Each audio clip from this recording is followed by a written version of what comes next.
Bah non, c'est selon ton regard, tu vois. Je suis sûre que si tu leur demandes, en fait, tu vois plein de défauts. Mets pas ta main autour de sa gorge. J'ai toujours essayé de faire semblant d'être stressée à des entretiens. Prenez note. Ayez confiance en vous. Allez chercher l'argent. Mais moi, on me l'a reproché beaucoup de fois. Hein. Ce qui t'a beaucoup intéressé. C'est son choix. Il a été libre. Bienvenue dans un nouvel épisode des Brillantes Mésaventures, le podcast où on parle entrepreneuriat, ambition et surtout avec des femmes qui sont ambitieuses et qui sont là pour partager leurs inspirations et leurs motivations. On se retrouve avec Aline qui a fait une reconversion en tant que créatrice de contenu mais surtout community manager. Au départ, elle était agent de voyage et maintenant sur Instagram, sous le nom de Call Me Lily, elle partage ses tips et ses voyages autour du monde, autour de l'Europe. Mais il n'y a pas très longtemps, elle a déposé ses valises en Albanie. Et elle va nous raconter un petit peu tout ça, mais surtout ses petites péripéties. Coucou, tu vas bien ? Ça va bien et toi ? T'es détendue ? Tranquille ? À fond. Très détendue. Ça fait depuis longtemps qu'on ne s'est pas vu. Oui. Et ça, beaucoup de personnes ne le savent pas. Mais Aline a été une des premières à passer derrière le micro. Personne ne le sait. À part mon chéri, je pense. Ouais. Parce que du coup, c'était vraiment au tout début. Et ouais, tu m'as laissé le temps et là, surtout ta confiance pour passer derrière le micro. On a papoté. Mais aujourd'hui, on va un peu voir ton évolution parce qu'il y a quand même beaucoup de choses qui ont changé. Oui, tout. Ouais. En fait. Oui, vraiment tout, finalement. Clairement. Est-ce que tu pourrais, avec tes mots, partir un peu sur une présentation, ton âge, ton prénom, enfin... un petit peu un CV type, comme ça tout le monde te connaît. Ça marche. Du coup, je m'appelle Aline, j'ai 30 ans. On dirait pas ça à chaque fois. Hein. Quand on s'est rencontrés, j'étais bah non, c'est pas possible que tu aies cet âge. Mais je pense que quand je me maquille pas, ça va, et quand je me maquille, je pense que ça me vieillit un petit peu. Mais oui, globalement, on me dit que je fais plus jeune. Et je l'ai très mal pris pendant longtemps. Parce que c'est un peu embêtant quand t'approches la trentaine qu'on te dise que tu fais 18-19. C'était vexant. Mais ça va. Maintenant, je le prends bien.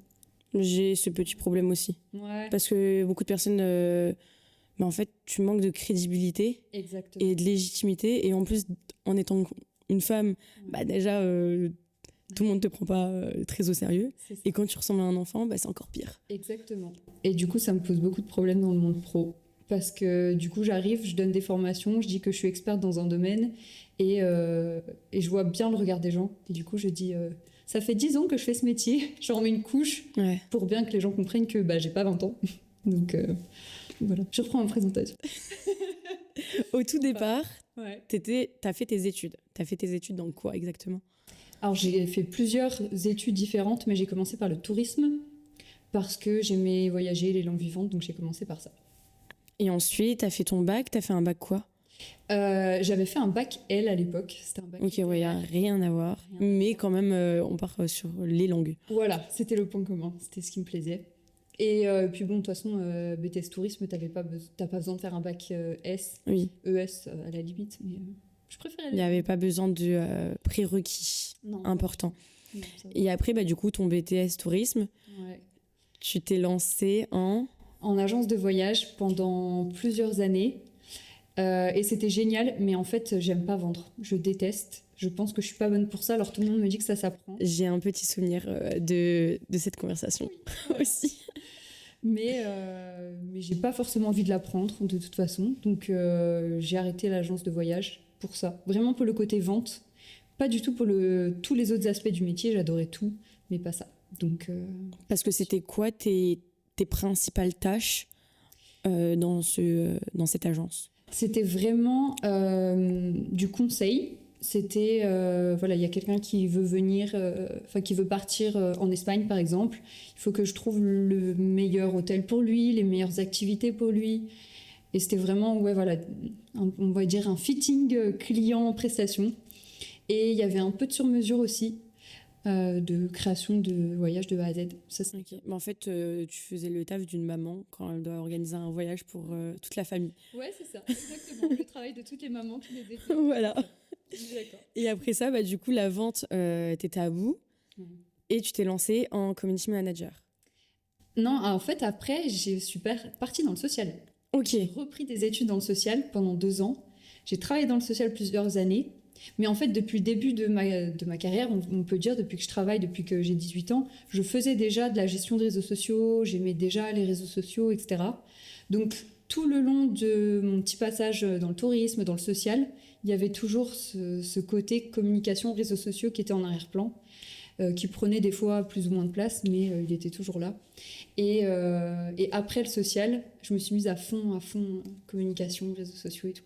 Et à fond, c'est pas un mot léger, parce que tu l'as vraiment fait à fond, jusqu'à t'en faire des nœuds au cerveau. Ouais, clairement.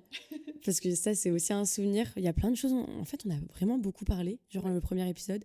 Dommage que le son et la vidéo a complètement crash. Mais oui, on avait parlé de ton perfectionnisme au niveau des retouches photos. On avait parlé de l'aspect prospection, commercialisation que tu n'aimais pas du tout. Et aujourd'hui, je pense qu'on va rajouter une petite couche sur la légitimité dans ce travail. Complètement. Parce que c'est un sujet sur lequel je te rejoins beaucoup, où j'ai beaucoup de mal avec ça. C'est vrai ? Et comme ça, tu vas essayer un peu de me guider, de me dire, ok, essaye de modifier un petit peu ça pour que tu sois plus crédible face aux gens. Et voilà. Tu stresses ? Non, mais j'aime bien jouer avec ma bague. Ok. J'aime pas quand les invités stressent. Okay. Parce que c'est vraiment un moment de détente. Tu veux que je me... Ok. Fais une petite minute de méditation. Non, ça va bien. Et du coup, ça tu t'es... focus en fait. Ah, ok. C'est ça. Je suis pas stressée, mais en fait, tu sais, hier j'ai donné une formation et c'est une fille qui est très axée bien-être. Et elle est géniale, elle est passionnante cette femme. Et en fait, pendant les formations, elle met à dispo sur la table des petits bols avec ce qu'on appelle des fidgets. Donc soit tu as des bagues d'acupression, soit tu as des petits bouts de plastique avec dedans des petites billes. Et en fait, c'est juste, ça t'aide à te focus. Et d'ailleurs, j'ai remarqué, moi au début j'en avais pas, j'ai commencé la formation sans fidget. Et j'avais un peu du mal, tu vois. Et j'en ai pris un. Et en fait, ça t'aide à te focus à 100%. Et même elle, à un moment donné, elle a dit « Ah, je vais en prendre un, j'ai besoin de me focus. » Et ça aide de fou. Donc voilà, je sais pas, du stress, c'est vraiment... je me recentre et je me concentre. Je savais pas ça. Parce que là, j'essaye de me voir. Ouais. Et moi aussi, en fait, depuis tout à l'heure, je joue avec ma bague. Ouais, mais tu vois, si t'achetais des trucs exprès, on jouerait pas avec nos bagues, tu vois. Bah ouais. Parce que ça fait quand même un signe de stress. Oui, dans la société, ça montre... quand on fait des oraux à l'école, bah, on nous dit tout le temps, jouez pas avec vos mains. Ouais. Alors que c'est pas du stress. Non, on a besoin de ce focus. On a besoin de ça. Et d'ailleurs, il y a des études qui ont prouvé que tu retiens mieux si, par exemple, tu gribouilles sur une feuille. Ils ont fait des tests, ils ont fait un groupe qui gribouille pas et qui doit retenir des trucs, et ils ont vachement moins bien retenu que le groupe qui gribouille. Donc on a besoin de stimulation, en fait. En fait, ouais, je pense qu'on essaye trop de nous rendre plats, ouais, de nous enlever nos petits mimiques, etc. Alors que c'est grâce à ça qu'on avance. Ouais, gardez vos défauts. Ouais. Vous êtes beau comme vous êtes. Mais ouais, pour revenir à nos moutons, oui, au tout début, quand t'es allé du coup te mettre à fond en tant que community manager, tu préparais, tu donnais une prestation ou tu le faisais que pour toi parce qu'au début, j'imagine que tu faisais que ton Insta à toi, puis ensuite tu t'es lancée, mais du jour au lendemain alors en fait... Non, je me suis pas lancée du jour au lendemain en freelance, par exemple, ou avec des clients. Je faisais les miens, c'est comme ça que j'ai commencé. Et quand je suis rentrée en agence de voyage, c'était une époque où il y avait une entreprise sur 2 qui était sur Facebook seulement. Donc pour te dire, il y en avait très beaucoup. loin de cette époque, ouais. Et j'avais senti le truc venir et donc j'avais dit à mon patron que c'était dans une PME quand même, donc pas une petite boîte, c'est une entreprise qui avait... à l'époque là, peut-être 80 ans, 90 ans d'ancienneté, c'était une super ancienne entreprise. Et je lui ai dit, pour développer l'entreprise, vous devriez être sur les réseaux sociaux. Ça va devenir quelque chose de très important et vous pouvez pas manquer ça, quoi. En plus, c'est les débuts, donc il faut vous y mettre maintenant. T'as eu la vision directe. Ouais, franchement, ouais, j'avais bien eu la vision, ouais. Et ça l'a convaincu, franchement, j'ai pas eu besoin d'arguments, hein. Je lui ai juste dit ça et il a dit allez, ok, on y va. Et donc j'étais responsable réseaux sociaux dans cette PME. Ok. C'est moi qui gérais toute leur com. Et quand je suis partie, du coup, j'ai repris mes études dans le social et j'ai travaillé dans le social. Et pendant tout ce temps-là, j'avais des clients, justement. D'accord. Et au tout début, du coup, comme quand même les réseaux sociaux, c'était pas très connu, il n'y avait pas de formation comme actuellement il y en a. T'as appris toute seule? Oui, parce que je me revois exactement dans cette entreprise, à mon bureau, je revois tout.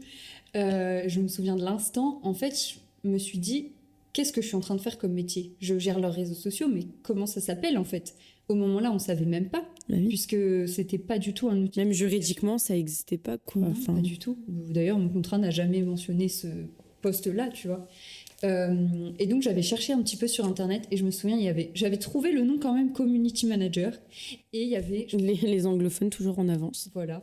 Et j'avais tapé sur Google Community Manager et je me souviens qu'il y avait 2 résultats.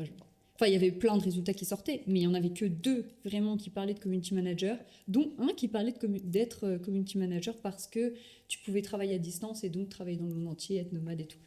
Ce qui t'a beaucoup intéressé. Tout à fait. Ça t'a tapé dans l'œil quand même, vu ton quotidien maintenant. Oui, ça a fait écho directement. Bah, ça a fait la personne que tu es aujourd'hui. Exactement. Et du coup, après, tu t'es lancée avec tes propres clients, malgré le fait que tu n'aimes pas la commercialisation? Oui, parce qu'en fait, j'ai jamais eu besoin de vendre. J'ai jamais eu besoin de me vendre pour avoir des clients. Et ça, c'est quelque chose qui compte beaucoup pour moi. J'ai jamais fait de prospection et j'espère jamais avoir en faire. Et oui. Donc, oui, je me suis lancée malgré ça, puisque j'ai pas eu besoin de passer par cette étape qui me plaît pas. Et maintenant, t'en fais toujours pas? Non, toujours pas.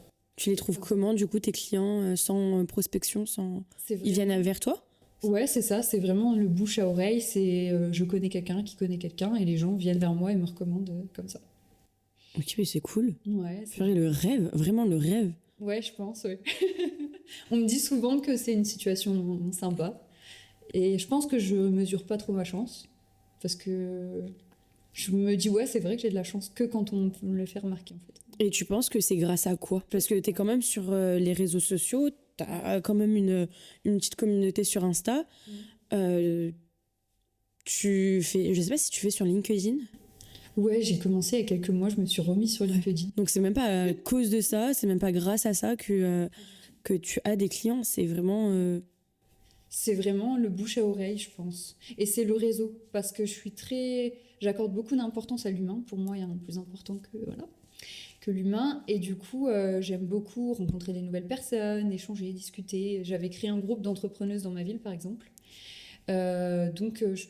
Voilà, je pense que c'est les rencontres, d'avoir un gros cercle de connaissances qui fait que j'ai pas besoin de prospecter. Oui, en plus, t'es pas très casanière, donc le réseau, c'est simple pour toi.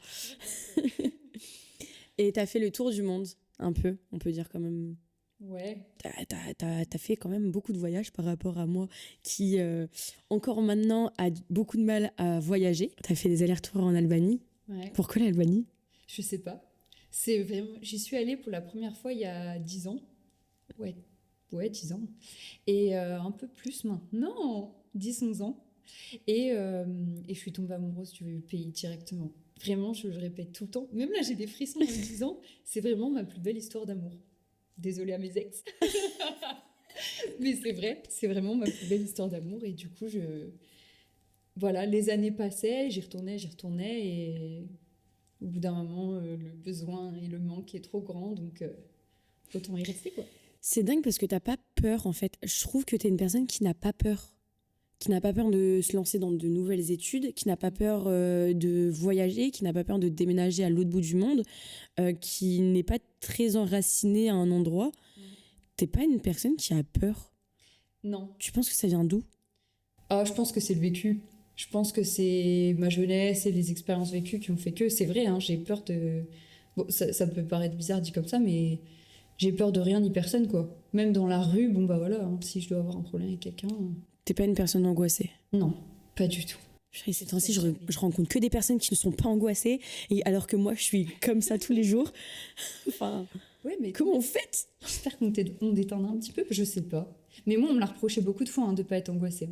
Une fois, j'ai failli ne pas avoir un poste parce que à l'entretien, j'avais été, selon eux, trop détendue. Et en fait, alors ils m'ont pris quand même. Et quand on a eu le rendez-vous pour signer, etc., je sais plus si c'est eux ou moi qui avons abordé le sujet de comment s'est passé l'entretien d'embauche. Mais je me souviens qu'ils m'ont dit, en fait, on a hésité à vous prendre et on a failli pas vous prendre pour la seule raison que vous paraissiez trop détendu. Et en fait, limite, je m'en foutiste, quoi. Je leur ai dit, mais c'est pas ça du tout. Et par la suite, j'ai toujours essayé de faire semblant d'être stressée à des entretiens. What? Ouais. Mais c'est du n'importe quoi. Oui.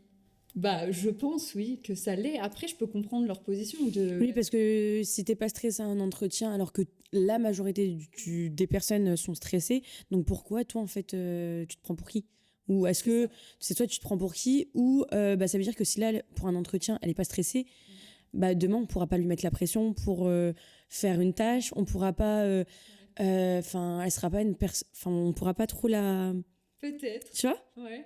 Moi, Enfin, je l'ai plus pris dans le sens... ça veut dire que t'as confiance en toi, tu sais ta valeur. Ouais, mais eux, je pense qu'ils l'ont pris, et ils m'avaient un peu laissé sous-entendre ça, qu'ils l'ont pris comme si j'étais pas investie, en fait. Comme si ça me passait au-dessus de la tête et que pour moi, ouais, j'étais pas assez investie. Je voulais pas assez ce poste-là. Parce que t'es pas stressée. Ouais, parce que j'étais pas stressée. Vraiment, l'être humain, moi, j'essaye de comprendre. Hein. Vraiment, c'est pour ça que j'ai ce podcast. J'essaye de comprendre l'être humain. J'essaye de comprendre qu'est-ce qu'il faut faire pour aller dans cette direction-là, qu'est-ce qu'il faut faire pour aller dans l'autre. Mais des fois, Faudrait que tu fasses un podcast avec une RH. Ouais, de ouf. Comme ça, des petits tips pour les entretiens, petits tips pour bien faire... En vrai, ouais, ce serait cool. Si tu veux, je suis plus community manager maintenant. Enfin, en fait, j'étais... Ouais, si tu à l'époque, j'étais. T'es plus community manager? Non, je suis social media manager.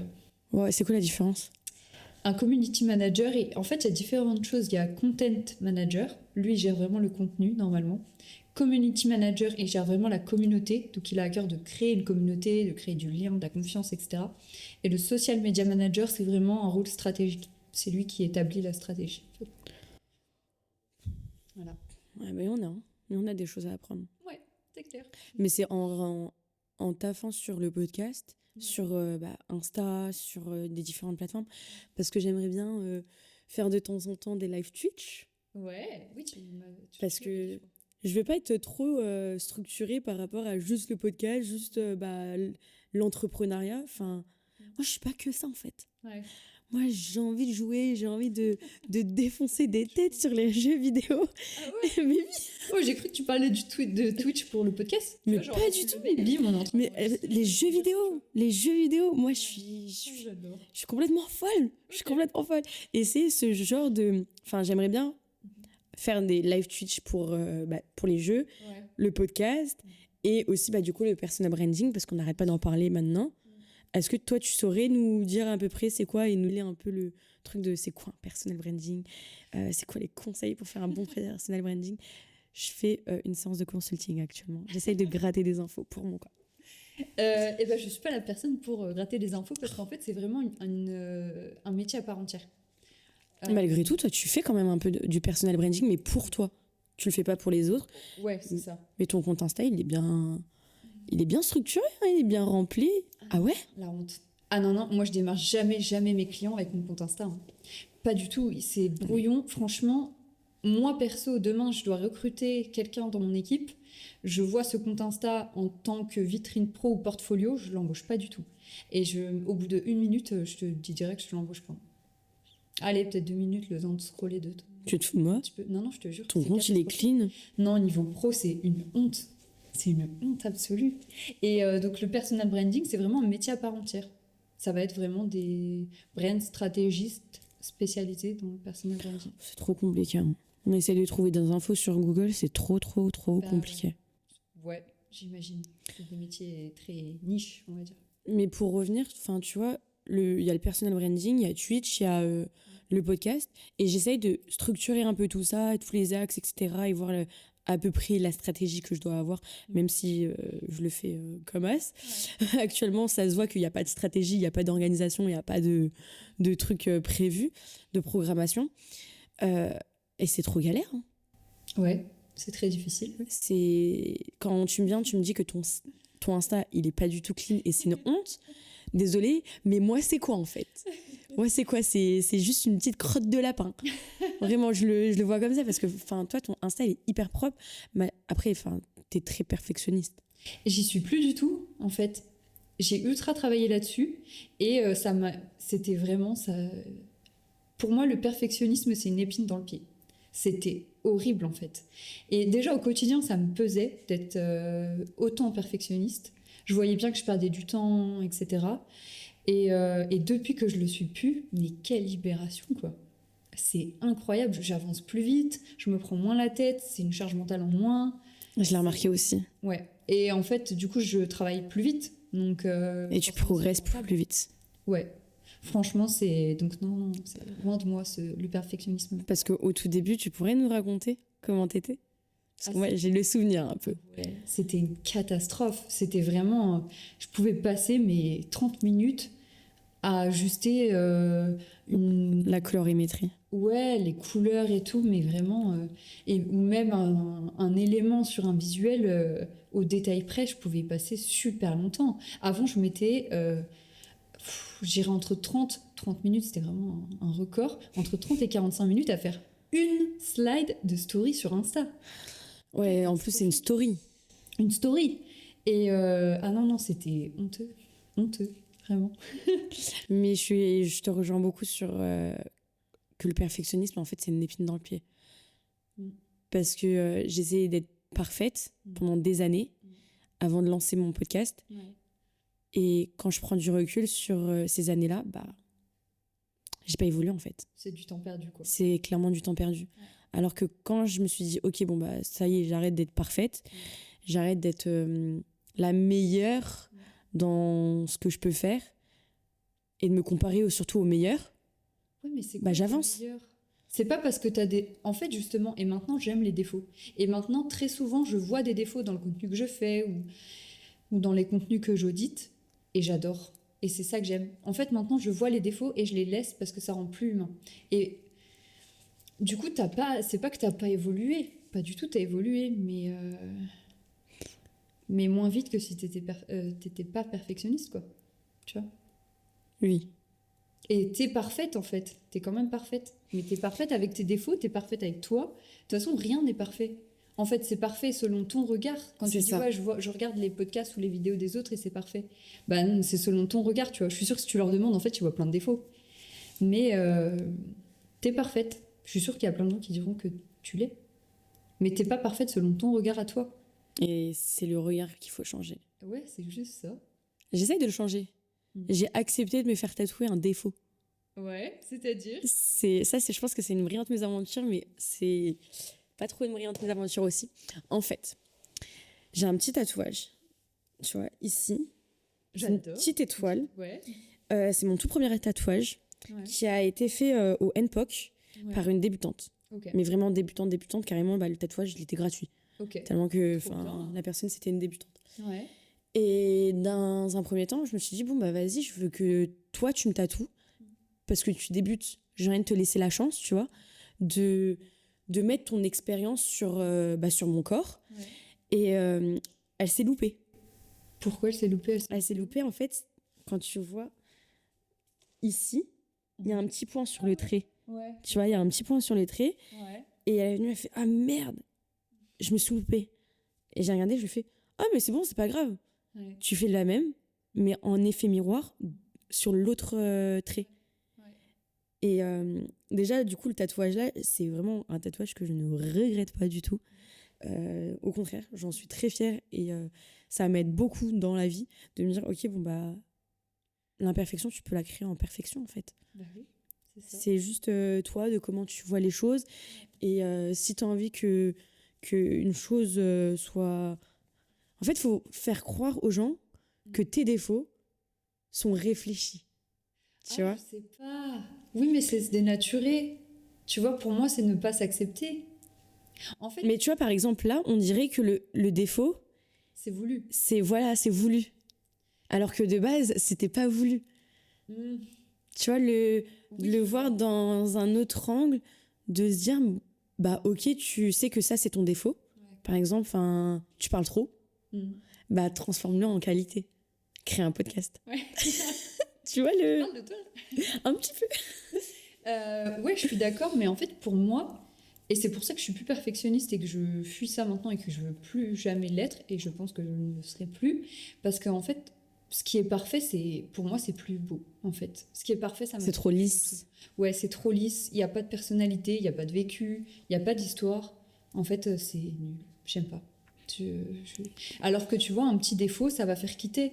Et d'ailleurs, quand tu regardes pour revenir sur moi, ma spécialité, les réseaux sociaux, les gens qui marchent, en général, c'est ceux qui ont leur caractère, leur histoire, leur personnalité. Il y a personne de trop lisse qui marche. Je suis d'accord. Enfin, c'est rare, tu vois, mais tu marches. En fait, ça fonctionne mieux quand il y a des défauts. C'est juste humain. C'est plus humain. Et du coup, les personnes peuvent plus facilement se voir c'est ça. Sur les défauts de la personne, quoi. Exactement. Et c'est hyper important. Nous, nos défauts, c'est qu'on paraît trop jeune.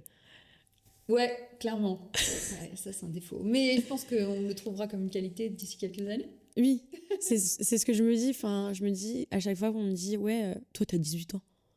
T'as 17 ans. Je suis en mode, ok, Donia, apaise ton cœur, calme-toi. Mets pas ta main autour de sa gorge. Mets pas ta main autour de sa gorge. Parce que dans 50 ans, tu vas voir que c'est un compliment. Ouais. Mais c'est hyper compliqué au niveau de la crédibilité, par exemple. C'est horrible. Toi, du coup, ton argument face à une personne qui estime que t'es pas à ta place, tu poses directement le décor, que ça fait 10 ans que tu travailles dans ce domaine. Et tu fais quoi d'autre pour que ça passe plus... que ce soit plus lisse, plus fluide vers cette direction? Je fais rien d'autre.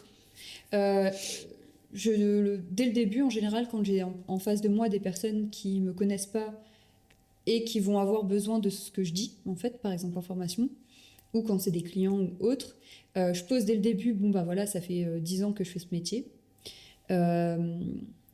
Ils l'entendent, tant mieux, ils l'entendent pas, tant pis. Mais en fait, je pense que je leur montre qu'ils devraient écouter ce que je dis par mon expertise, en fait. Par ma posture aussi, je pense. Après, tu prospectes pas, donc c'est facile. Parce que, par exemple, tu vois, quand j'essaye de prospecter, c'est compliqué. Ouais. Avec ma tête. Ouais, je comprends. Parce qu'on dirait une gamine, quoi. Ouais. Pour dire les termes, c'est compliqué au niveau de la prospection. C'est pour ça que j'ai beaucoup de tafs qui m'ont été refusés en tant que commercial. Ouais, j'imagine. Ouais, dans le commercial, t'as beaucoup l'image qui compte aussi. C'est ça. Mais non, c'est pas toujours facile. Tu vois, par exemple, la dernière fois, je donnais une formation. C'était pour une grande entreprise française que tout le monde connaît. Et je donnais une formation à tous les cadres de l'entreprise. Donc, il y avait tous les directeurs de la région. Donc, la région, elle fait quand même un quart de la France, donc c'est pas rien. Et attends, j'essaie de savoir du coup. Tu pourras pas. Mais donc, j'avais vraiment des gens qui pèsent, parce qu'ils sont dans une énorme entreprise. Ils sont directeurs d'une région énorme. Et j'ai bien senti qu'ils me défiaient un petit peu, malgré le fait que j'ai dit que ça faisait 10 ans que je faisais ça. Et en fait, je me laisse pas démonter, tu vois. Je garde ma posture. Aussi piège que leurs questions soient, ça me déstabilise pas. Parce que tu connais ton domaine. Tu sais en fait ce que tu es en train de faire. C'est ça. Donc ils peuvent te poser 50 000 questions. Dans n'importe quel cas, tu auras les réponses. Voilà. Et donc du coup, j'ai bien vu qu'ils me testaient au début. Parce qu'on a eu 3 formations comme celle-ci. Et c'était surtout au début de la première qu'ils ont essayé. Et ensuite, ils m'ont écouté. Au moins, il y a un bon but. La finalité, elle est bien. Oui. J'aimerais savoir, parce que du coup, maintenant, tu as quand même des années derrière toi dans l'entrepreneuriat.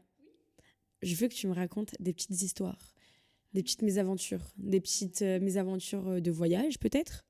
Moi, j'ai une idée de de celle que tu vas raconter. Mais peut-être que tu as eu une encore pire que celle-ci. Ouais. Tu penses à laquelle?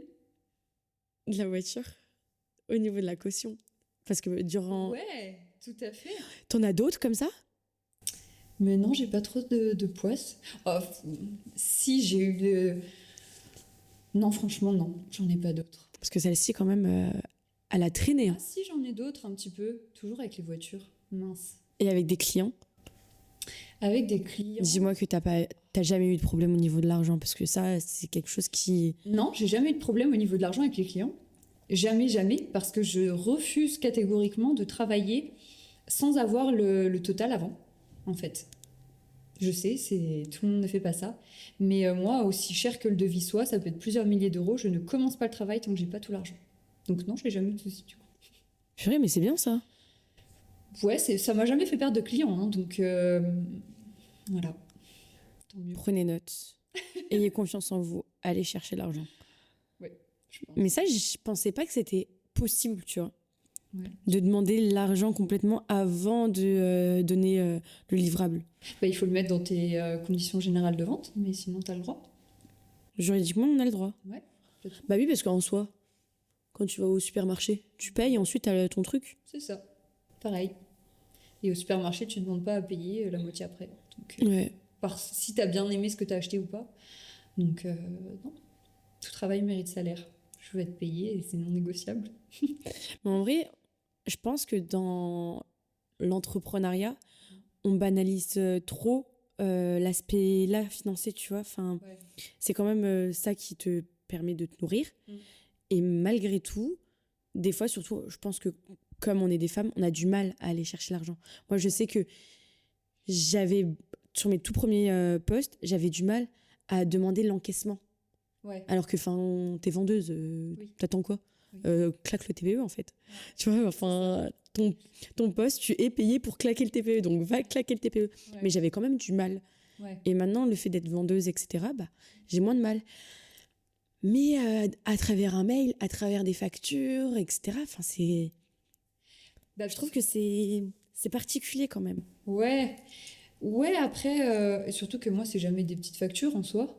Mais là, je suis en train de suivre une formation, justement, pour encore plus développer mon business. Et dès les débuts, ils ont posé les choses, parce que c'est vraiment une formation qui coûte cher, et pour gagner beaucoup d'argent. Et donc, dès les débuts, ils essayent de briser les problèmes et les pensées limitantes que tu peux avoir vis-à-vis de l'argent. Et en fait, c'est vrai que dans notre société, on le prend trop comme une valeur. Et dans cette formation-là, ils te remettent la chose, ils te reposent la chose. C'est un outil, en fait. C'est un outil. C'est pas du tout... quand quelqu'un te demande une presta ou qui vient dans ton magasin et que tu dois le faire payer, c'est son choix. Il a été libre. Moi, j'ai jamais forcé personne. J'imagine que toi non plus. Bah oui. Donc, en fait, oui, on les encaisse. Bah, c'est la suite normale, c'est leur choix. Si je les forçais, je pense que j'aurais plus de problèmes de... Mais en vrai, en réfléchissant de cette manière-là et sur ce point de vue-là, ça me paraît logique. Bah ouais. Et depuis, ça a totalement changé ma manière de réfléchir. Et c'était encore... c'était hier, justement, on parlait... quand hier, j'ai donné une formation gestion de réseaux sociaux. Et il y a une personne qui m'expliquait qu'elle avait peur de faire des posts promotionnels en disant, bon bah voilà, on a... telle prestation, à telle date, à tel prix, parce qu'elle avait l'impression que c'était un peu forcer les gens. Et je lui dis, et même elle avait peur de l'argument, bon bah attention, il reste plus qu'une place. Tant que ça reste honnête et que c'est vrai, je trouve que c'est ok. Et elle me dit qu'elle a peur, en faisant du contenu où elle explique qu'il reste par exemple plus qu'une place, de forcer les gens et qu'elle se sent mal à l'aise de le faire. Je dis, mais pas du tout. C'est la réalité. Déjà, c'est la réalité. Si tu mens pas, c'est ok. Et en plus de ça, peut-être que tu vas rendre service à quelqu'un. Parce que peut-être qu'il y a quelqu'un qui hésite à prendre cette prestation et qui ne va pas le faire pour X ou Y raison. Peut-être elle pense qu'elle a le temps, peut-être qu'elle a peur de le faire tout de suite. Et peut-être que quand tu vas remettre le contexte et lui dire, bon, il me reste plus qu'une place, ça va faire un déclic chez elle. Faut pas le voir comme forcé, faut le voir aussi comme j'apporte les infos dont les gens ont besoin. Et peut-être qu'ils ont besoin de ces infos pour prendre leurs décisions. Tu forces personne. Et c'est pareil pour l'argent, tu forces pas en fait. Tu proposes et s'ils veulent, ils prennent. Donc, j'aime bien ton point de vue. Mais franchement, c'est dû à la formation que je fais. Hein. C'est pas... Bon, au moins, tu la payes pas pour rien. De quoi ? Au moins, tu la payes pas pour rien. Clairement, un gros game changer. Ouais, ça change tout. T'en as fait beaucoup des formations comme ça ? Moi, suivre une formation ? Pas du tout. Alors si, j'en ai suivi des petites, tu vois, pour toujours rester à jour. Donc j'en ai suivi plein, marketing digital, référencement, etc. J'en fais souvent pour rester Mais des grosses formations très coûteuses. Celle-là, c'est la première. Bon bah au moins, elle t'apporte déjà quelque chose. Clairement. Pas forcément financier, mais au moins... Oh, ça va apporter quelque chose de financier, je pense. J'y crois, j'ai confiance. On a confiance en toi. Ouais, merci.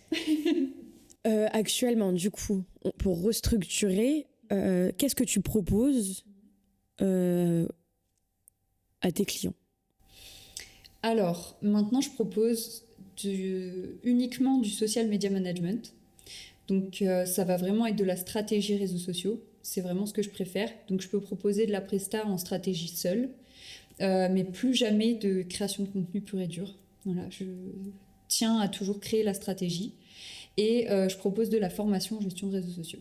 C'est vraiment les deux choses que je propose aujourd'hui. Ok. Ouais. Je prends note. Et est-ce que la dernière fois, tu m'avais parlé du fait qu'il y avait peut-être des aides, etc., pour avoir ta formation? Non? Oui, c'était pas toi? Oui. Si. En fait, c'est très méconnu parce que, enfin, je pense en tout cas, puisque tous les auto-entrepreneurs, par exemple, autour de moi à qui j'en parle, ils sont pas au courant.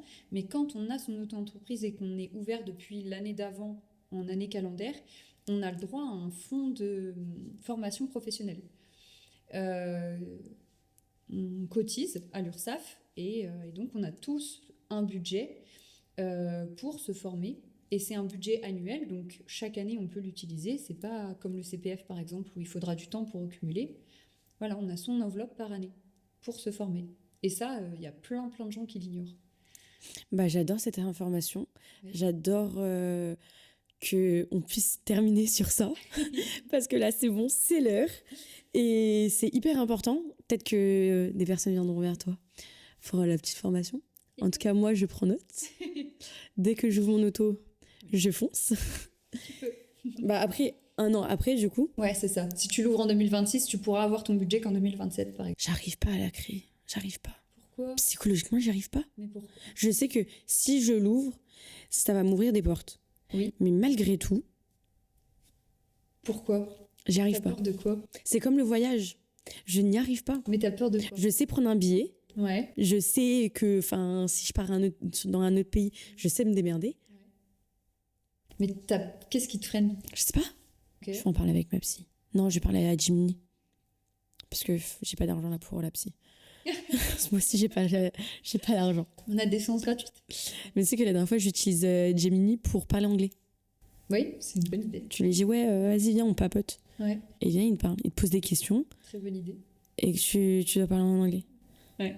Parce que finalement, apprendre l'anglais, c'est de la pratique. Oui, c'est clair. Parler à Gemini. Avec modération. Parce que c'est quand même une IA. Oui, c'est vrai. Merci beaucoup pour le temps que tu nous as accordé. Je suis contente de t'avoir revu. Vraiment, ça m'a fait plaisir. En plus, tu reviens à peine d'Albanie. Oui. Donc, tu repars quand? Bah, dans une semaine. C'est un retour express. Ça m'a fait plaisir de te voir. J'espère qu'on se reverra peut-être à Bali pour un épisode. Peut-être en Albanie pour un épisode. Voilà. En tout cas, ce n'est pas la dernière fois que tu viens et ce n'est pas la première fois que tu viens. Non. Tout à l'heure, on parlait de légitimité. On parlait d'avoir du mal de se vendre. J'ai aussi beaucoup de mal. Mais aujourd'hui, on va faire un pas vers l'avant. Abonnez-vous, mettez un commentaire et partagez s'il vous plaît. Et si vous êtes sur Spotify, Deezer, s'il vous plaît, mettez la petite étoile et gros cœur sur vous. Passez une bonne journée, bonne semaine à vous. À très vite pour de brillantes mésaventures.